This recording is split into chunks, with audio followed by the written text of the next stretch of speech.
You will see this only with us. The enemy has breached the border. The offensive on Kharkiv region has begun. Hellish strikes on Sumy. Russia is killing children. Commotion in the capital of the Russian Federation. Ukrainian drones strike again in the Moscow region. North Koreans and Chinese definitely did not expect this. Colombians are fighting for Ukraine. Watch fiery, hot and blazing footage from the front line right now.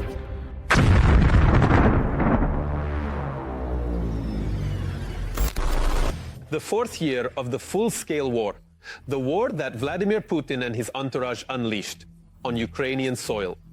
The heroic resistance of the Ukrainian Armed Forces and the entire Ukrainian people in the fight for the freedom continues. Greetings, this is Front News. With you is Vladimir Timoshenko. In the next 30 minutes, you will find the truth about the war, which our journalists are uncovering from the hottest combat zones. Well, are you ready? Then we begin.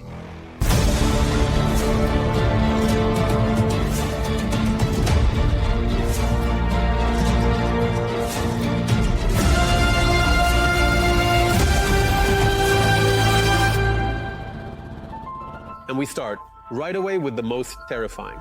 On Palm Sunday, Russian terrorists struck the center of the city of Sumy with 2 ballistic missiles. 35 dead, including 2 children. On this day, many believers were going to church. Some were returning from the service at that moment, possibly even on the same trolley bus that the Russian Iskanders incinerated completely. Ukraine once again mourns the victims, while our intelligence has discovered that the mass murder of civilians is on the hands of the 112th and 458th Missile Brigades of the Russian Federation. And it was precisely the unit of that same 112th Brigade beat that struck the village of Groza in the Kharkiv region a year and a half ago. At that time, 59 people were killed.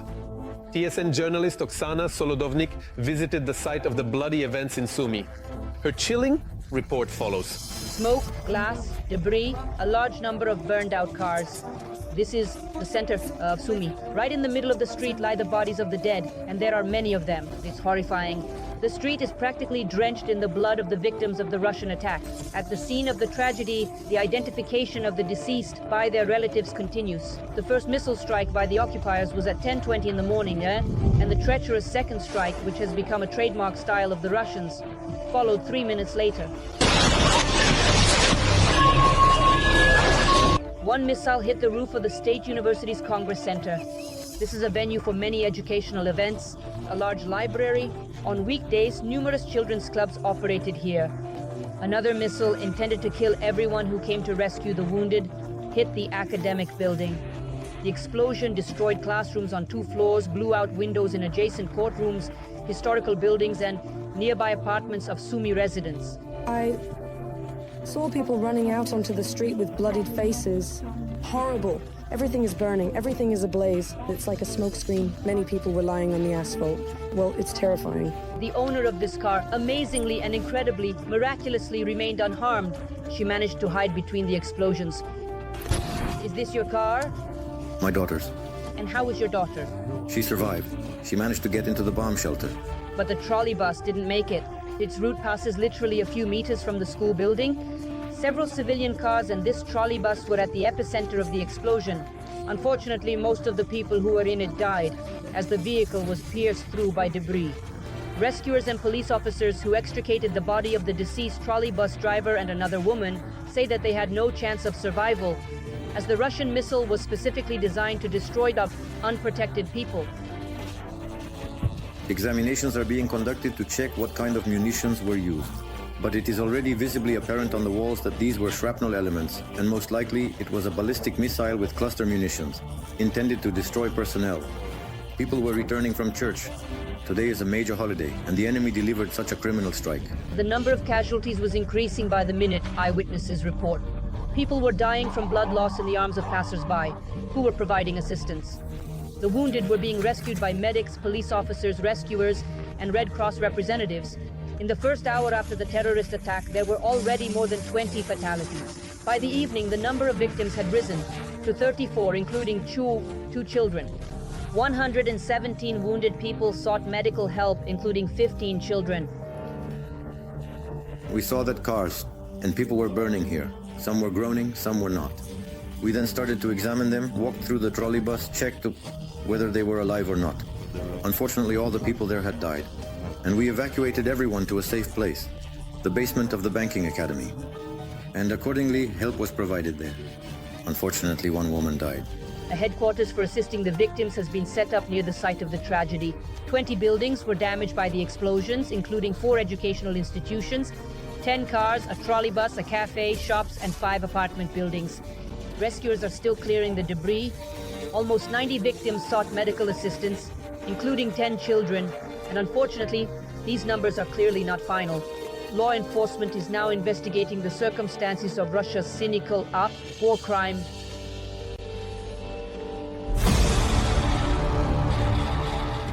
In general, both President Zelensky and Commander-in-Chief Syrskyi have spoken about the Kremlin's aggressive plans regarding Sumy and Kharkiv regions. Since the end of February 2025, Russian troops advancing in the Kursk region managed to cross the state border and engage in battles already in the Sumy region. It was there that TCR military correspondent Andriy Tsaplienko visited. So, Juan, will Putin storm Sumy and the nearby settlements? This is exactly what the next report is about. From these positions, you can see the border that the Russian horde is trying to break through. Behind us is Sumy, where the Russian army recently killed dozens of people. No. And at the end, someone changed. But Ukrainians have something to fight back with. The Ukrainian command acknowledges that the Russians will try to launch an offensive both in the Kharkiv region and here, in the Sumy region. They are trying to break through the Ukrainian defense, and the artillerymen of the 47th Brigade are feeling this intensely. Now, in just one day, a Paladin gun can fire up to 100 shells at enemy positions. The Russian-Ukrainian border in the Sumy region has turned into one of the most intense sections of the front, say the fighters of the 47th.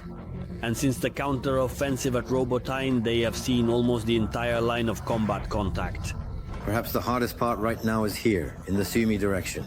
Our enemies are acting much more actively. There we were advancing, but here we are defending. This did not come as a surprise. The Russian group created to push Ukrainian troops out of the Kursk region is predictably trying to cross the border in the Sumy region. The enemy's assault groups are fighting for the Ukrainian villages of Zhuravka and Veselovka. They are losing a crazy number of soldiers to secure positions in Novenke and Basovka, which have already become a gray zone. The direction of their movement is obvious. The village of Yunakovka is a logistic stronghold of the Ukrainian defense. This is the north of the Sumy region. Scorched earth tactics. The Russians are destroying civilian homes to force the peaceful population to leave this area. According to Western analysts, the Kremlin's plan is first to create a Russian buffer zone in the north of the Sumy region, then to try to encircle Sumy from both sides. Neither the first nor the second will succeed for the occupiers, promises one of the commanding officers of the 47th Brigade.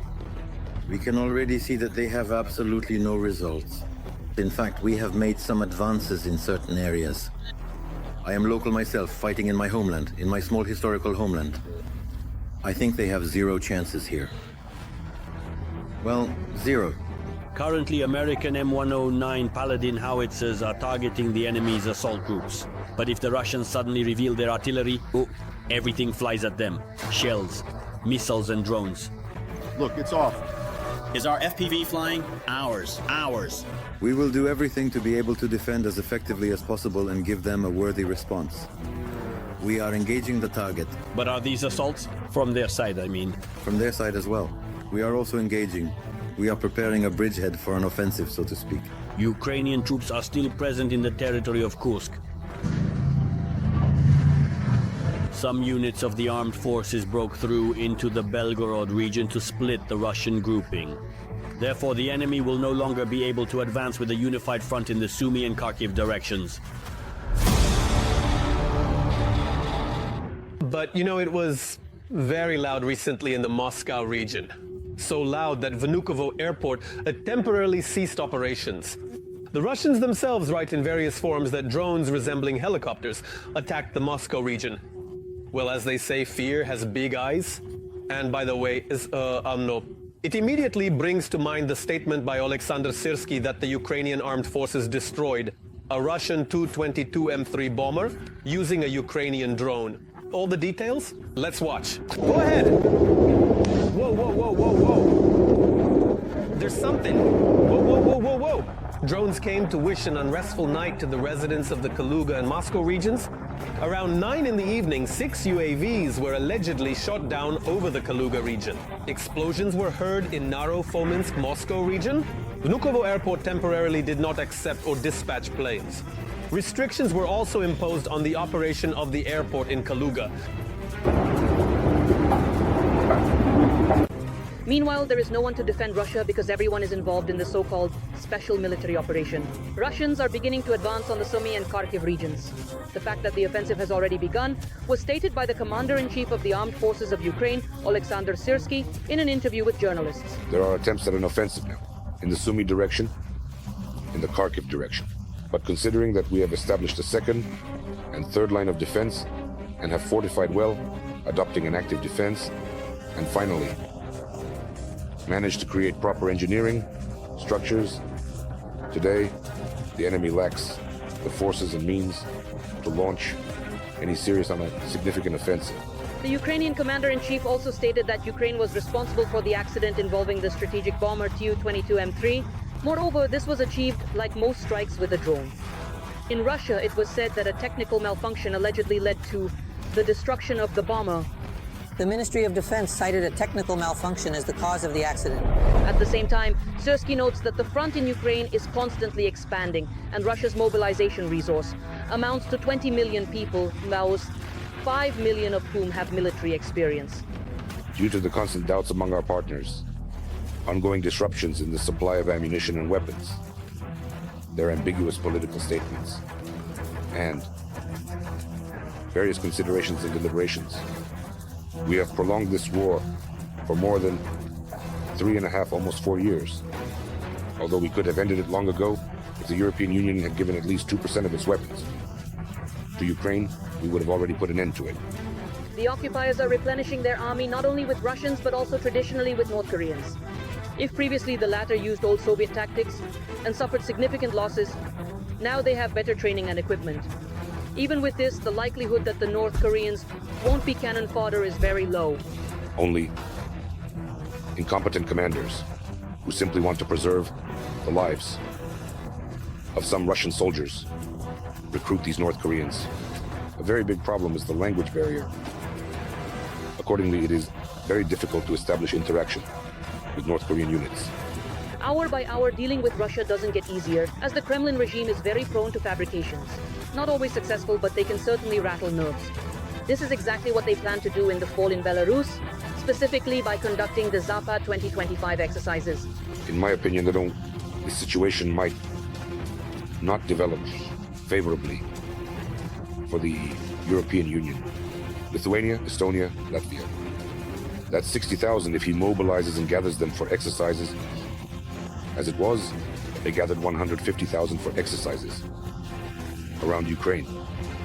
For 2 months, they then set up logistics, cleared all border hospitals, sub-hospitals, organized their logistics, and within 2 months, they advanced into Every voice matters. Join our community, support independent journalism and help us bring you the truth from Ukraine. Become a member of Ukraine today. Join us now. Well, now it's time to analyze the operational situation on the Lyman front. The enemy continues its military terror here as well. On the Lyman front, the invading army carried out 13 attacks on Ukrainian positions near the settlements of Nadezhda, Novaya, Yekaterinovka, Grekovka, Zelenaya Dolina, Torske, Belogorovka, and Grigorievka throughout the day. One of them is still ongoing. Now let's talk about foreign volunteers who are fighting on Ukraine's side against Russian terrorists. Let's focus on the citizens of Colombia, a seemingly distant country, 11,000 kilometers from Ukraine, mind you. But in reality, there is something that unites Ukrainians and Colombians. Local soldiers in their homeland in South America fought against the communist guerrillas of the FARC group, which Moscow supported for decades. This is the signature Kremlin style. The motivation of Colombian soldiers in the war against the Russian army is the subject of the next report by TSN correspondent Andriy Saplienko. In the Kharkiv region, the shortage of infantry is compensated by foreign volunteers. One of the most organized and numerous groups of foreigners in the Ukrainian army are citizens of Colombia. Typically, Colombians signing a contract in Ukraine have combat experience. In their homeland, they fought against the communist guerrillas of the FARC group, which Moscow supported for decades. Therefore, it's not just money that motivates Colombians to wear the Ukrainian uniform. I am a participant in combat actions against FARC. We participated in the operation to eliminate the FARC commander. We have an ongoing internal conflict that is funded by Russia. Is there evidence that Russia funded FARC? Yes. Military intelligence reports have proven that Russia sends weapons, sends and trains militants. Russia has always waged a dirty war and taught the military to plant anti-personnel mines. The Russians violate international humanitarian law. In the Katia Brigade, which holds the Kharkiv direction, Colombians are considered effective infantry. Therefore, the first national Colombian unit in the defense forces was created here. This is not just a group of people who were accepted into the unit and went on to perform tasks. These are also commanders, Ukrainian commanders, who are proficient in the relevant language. It's a very large team that works around this 24/7. The unit already has its own traditions, its own distinctions, and its own name, Guajiro. They chose the name themselves, which sounds like Guajiro. This is in honor of the first soldier from their unit who was killed. The official flag of the unit bears the motto, loyalty, dignity, and sacrifice. This was very valuable to them. The chief sergeant of the Guajiro unit believes that his fighters are much better infantrymen than the Russians. But to survive on the battlefield, that's not enough. The Russian infantry is completely incompetent. We also see that they are inexperienced. Their strength lies only in drones and artillery. But the truth is that with every task we undertake, we are always learning. We already know how to counter drones and can operate in conditions of technological warfare. However, it must be acknowledged that Russia recruits foreigners into the occupation army in significantly larger numbers than Ukraine can afford. Moreover, regular troops of Putin's ally Kim Jong-un are fighting on Russia's side, and Putin's army is conducting assault operations across almost the entire front. And now we move to the Kramatorsk and Toretsk directions of the front. The enemy is becoming more ferocious here as well. In the Kramatorsk direction, the occupiers twice attempted to advance on Ukrainian positions near Chasiv Yar and Andriivka. One battle is still ongoing. In the Toretsk direction, 4 battles have concluded. However, 2 enemy assault operations are still continuing. The enemy is trying to advance near Ozaryanivka and Toretsk. There is no stable front line, and battles are taking place in almost every building. The city of Toretsk has been at the center of hellish battles for 9 months and is still partially under the control of the Ukrainian army. Throughout the entire defense, our forces have eliminated about 20,000 Russians there. The difficulty, the warriors say, is that the front line can even run through a single high-rise building. This is when one entrance is controlled by the enemy and the other is already held by our defenders. TSN special correspondent Yulia Kirienko visited the warriors of the 100th Brigade, who are defending the city. Exclusive material is coming up for your attention. Toretsk is a small town surrounded by slag heaps, devastated and scorched by war. 9 months of fighting for the city, that's how long Bakhmut once held out. Toretsk still stands to this day. In its residential areas during this time, the warriors of the Volyn 100th Brigade, along with adjacent units, have eliminated about 20,000 Russians.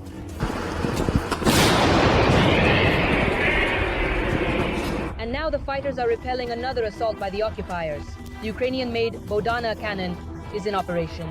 In Toretsk, there is an intense assault, so today there's plenty of work for the Bodana. The third shot is already being prepared for such a long-range weapon. Therefore, our troops are doing everything possible to prevent the Russians from securing the positions they are trying to reclaim.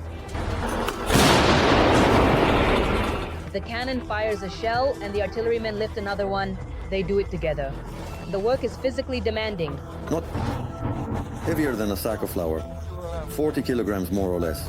The commander transmits the coordinates over the radio. These are the residential areas of Toretsk, or rather, what remains of them. Between those ruins, Russian infantry is moving. The fighters are defending ours. They are shooting again. The Bodana gun is securely entrenched in the ground. Its use is unusual, say the artillerymen. This is wheeled equipment, and previously the fighters would simply drive it to the firing point from the rear. Now they are forced to park it in a caponiero and settle themselves near it in the ground, because the road to the front line is too dangerous. They especially started hunting us, especially when 3 of their D-20s were destroyed. But that's not all that the gunners destroyed with their Bodana. This particular gun helped to liberate Snake Island, and artilleryman Yuri, who was involved, says it was the first time he fired from the sea at enemies. I'm sailing on a barge. We sailed on a barge, loaded up. On the first day we arrived, I think we launched a few. We arrived, they pulled us onto this barge, and already I think 48 were launched. Directly at the island. Well, we hit something there. I think a Pantsir. And something else was destroyed. I don't remember very well anymore. This is one video that I have. Occupiers who are committing atrocities on Snake Island. In these shots, the firing of the Bodana and Yuri's work towards Snake Island are captured. The warriors still can't believe that the operation turned out to be so important that it went down in history. We had 2 ships covering us, and there were more on the sides. We went in and moved forward. Well, guys, we made it in. Later, Yuri had a mission in the Belgorod region, and now he is covering our infantry near Toretsk. And every shot from the Bodna saves the lives of his comrades.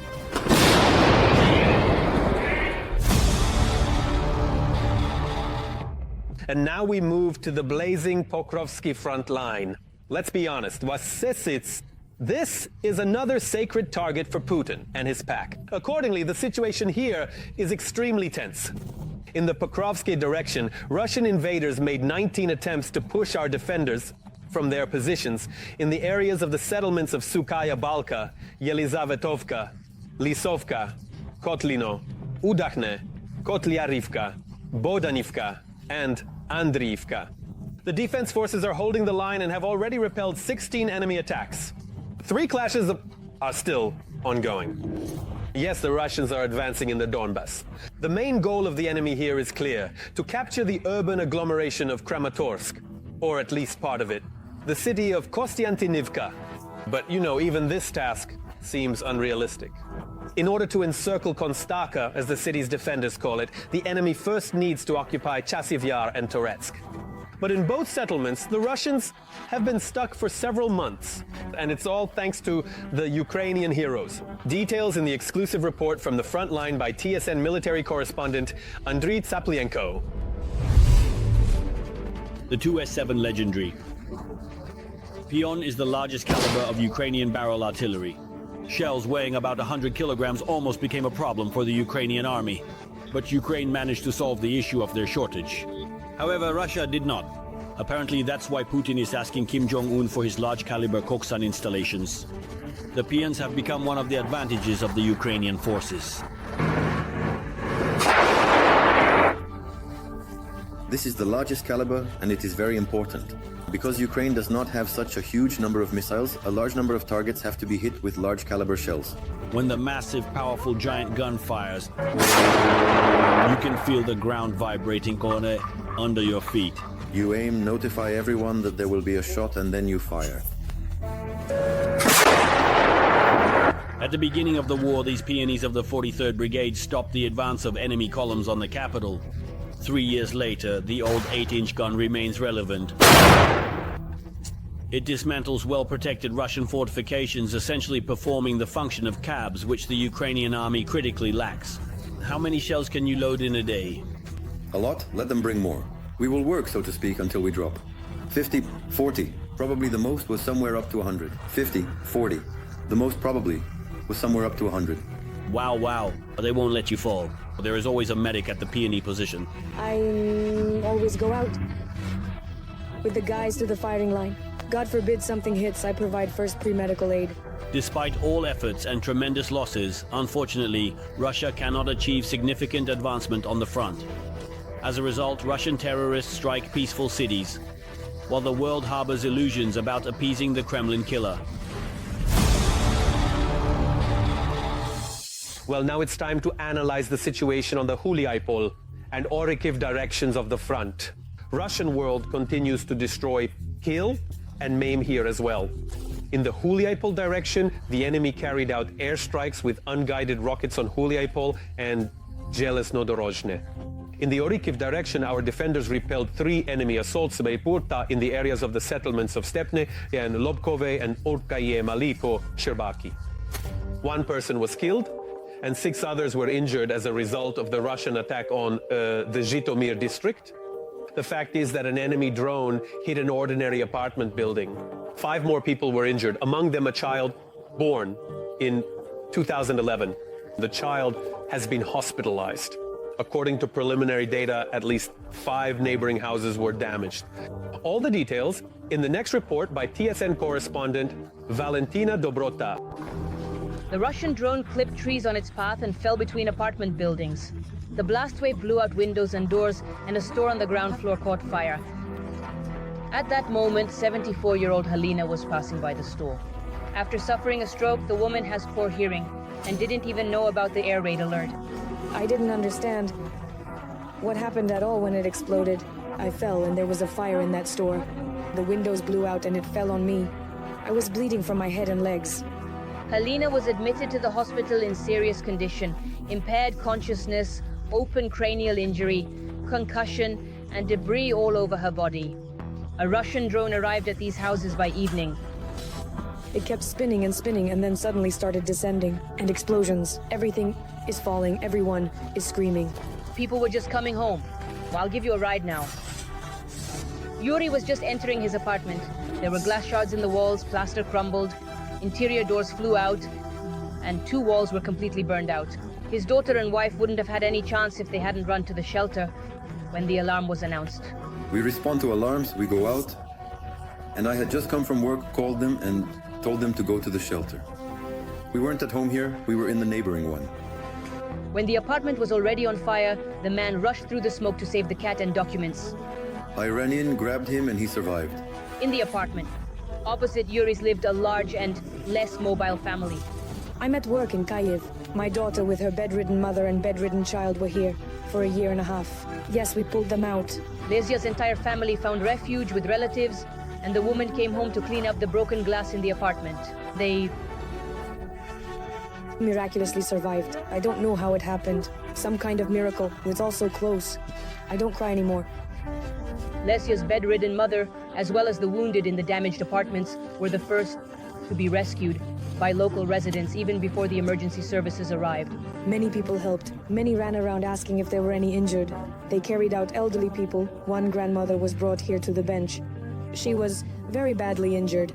A girl ran out, the one born in 2011. The girl was all cut up by debris and also had a penetrating injury to her right eye. After being examined by Zhytomyr doctors, the child was urgently transported to Kyiv. Besides the eye, her face was affected. She had many shrapnel wounds on her face, neck, and hands. Plus, there were metal fragments which we also removed in the operating room. Both metal and glass. At night, 3 teams of surgeons tried to save the girl's vision. Her condition is now satisfactory, but she will no longer be able to see with her right eye. The extent of the injury is significant. The extent of the injuries is significant. There is a significant loss of the eyeball's contents, and structures which, unfortunately, are very difficult to restore. This morning, the girl could see light. Only light. In addition to the people, more than 100 apartments and several high-rise buildings were damaged. A special commission has already been created to determine the extent of the damage for compensation. The Shabbat is not closed. And to wash. The consequences of the destruction were dealt with by midnight. Rescuers also set up heating points. There, psychological assistance was provided, and in the morning, utility workers and apartment owners began boarding up windows.